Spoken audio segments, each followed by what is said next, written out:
Tassiane, duas questões. Primeiro, esses exames são solicitados por médicos, né? E o Paulão, ele é motorista de aplicativo, ele está falando, então a senhora recomenda, ele para entre uma corrida e outra, parece que a coxinha está chamando ele tem que migrar dessas coisas fritas, que ele gosta tanto, para pelo menos ser embutido, que tem aquela salsicha recheada também, para alguma coisa de forno, que é menos pior um pouquinho? Sim, sim. E ele disse que está gesão, está grande. Médicos, sim. Os exames podem ser solicitados por médicos e também por nutricionistas, tá? Eu costumo solicitar esses exames no consultório e vou te falar que eu pego pessoas assim eutróficas com um corpinho completamente normal, sem estar gordinho e com os exames todos bagunçados, ao mesmo tempo que eu pego os mais gordinhos que às vezes estão com os exames todos direitinho. Então você só ser gordinho e só ser magrinho não quer dizer que você está fora da faixa de perigo aí não, tá? Se cuida. Sobre os motoristas de aplicativo, realmente é um pouco mais complicado, porque quanto mais eles rodam, mais eles ganham, né? Exatamente. Então às vezes os caras ficam 6, 8 horas sem comer e aí quando vão comer estão super com fome. E aí comem a primeira coisa que vem pela frente em grande quantidade. Então, para essas pessoas, realmente, se possível, o ideal seria que ele fizesse o lanche para levar. Colocar essa bolsinha térmica e ter um lanchinho em casa. E o ideal é sempre que você coloque uma proteína. Por quê? Voltando ali ao colesterol, como eu falei no início da entrevista, é o excesso de carboidrato refinado que vai fazer uma grande secreção de insulina, que vai ativar a enzima que vai aumentar o colesterol.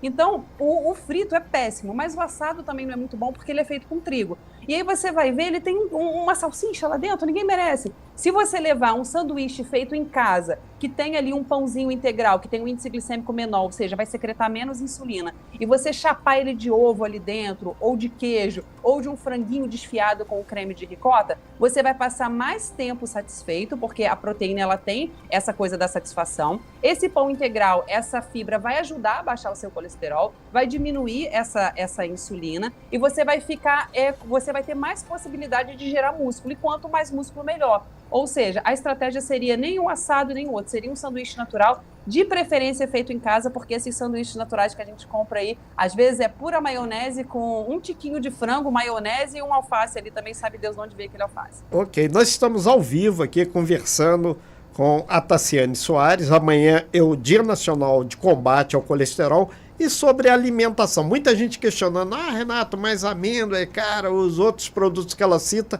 é caro, mas aí é que está a história. Tem outras formas de substituir o que está caro, conforme ela grifou logo no início.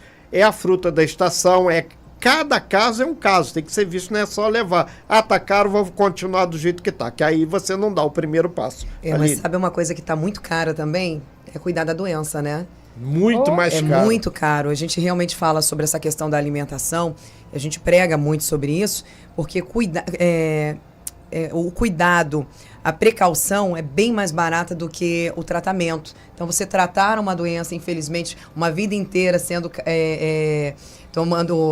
tomando remédio, uma vida inteira de privações por conta da doença. Então, a gente realmente tem que parar para pensar, ver se realmente não dá para fazer, como ela mesmo disse, dentro da cesta básica, dentro do que você tem dentro da sua casa, você consegue. Mas eu estava conversando com ela aqui no intervalo, uma experiência que eu tenho dentro com as minhas alunas é justamente sobre isso.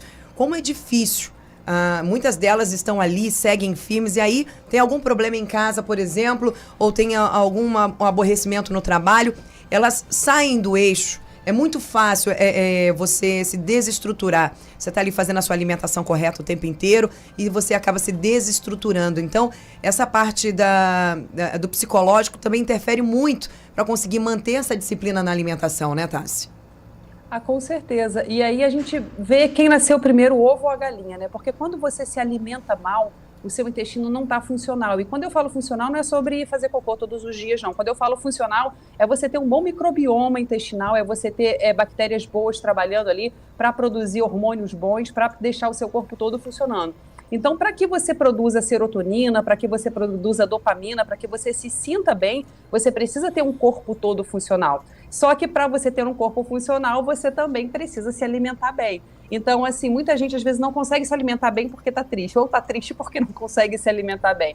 vai fazer toda a diferença. Só para você ter noção, a maioria dos antidepressivos que existem no mercado, eles são inibidores da recaptação de serotonina. O que isso significa? Eles não produzem serotonina, eles não produzem o hormônio que te deixa feliz. Eles só inibem que essa serotonina seja recaptada ali pelo neurônio. Para você produzir essa serotonina, você precisa de 5-hidroxitriptofano, você precisa de vitaminas do complexo B, e isso você só consegue através da alimentação e de um bom intestino que esteja saudável para conseguir absorver isso tudo. Então é muito importante para você que está aí com sentimento de depressão, com sentimento de ansiedade, para você que está com esses problemas psicológicos em relação ali à sua autoestima, é muito importante que você veja a sua alimentação como um remédio e não só como uma coisa temporária que você está fazendo agora para perder 2, 3 quilos.